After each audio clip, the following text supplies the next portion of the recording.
ជំរាបសួរពុកម៉ែបងប្អូនថ្ងៃនេះអតិថិជនគាត់បានយកទូរស័ព្ទ iPhone 14 Pro យកមកធ្វើការផ្លាស់ប្ដូរបតម៉ាស៊ីនដោយសារតែមានបញ្ហាជាប់ iCloud អញ្ចឹងសម្រាប់ពុកម៉ែបងប្អូនដែលប្រើប្រាស់ជាមួយនឹងទូរស័ព្ទ iPhone គ្រប់ model ទាំងអស់តែម្ដងអាចអញ្ជើញយកមកធ្វើការទទួលសេវាកម្មជួសជុល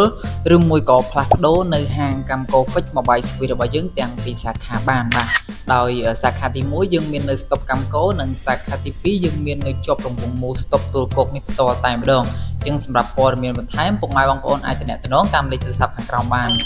បញ្ហាទាំងអស់នេះឈប់បារម្ភទៅបងប្អូនអាចអញ្ជើញមកទទួលសេវាកម្មជួសជុលនិងផ្លាស់ប្ដូរនៅហាងកម្ម Cofix Mobile Service របស់យើងបាន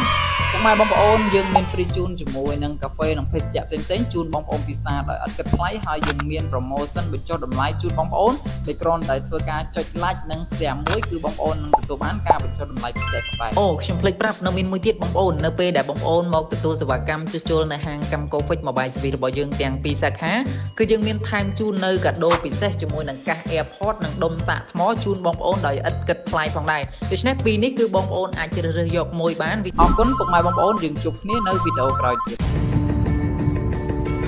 កម្ម Cofix មជ្ឈមណ្ឌលជួសជុលស័ព្ទដៃទំនើបធានានូវគុណភាពតម្លៃសមរម្យសេវាកម្មរហ័សទាន់ចិត្ត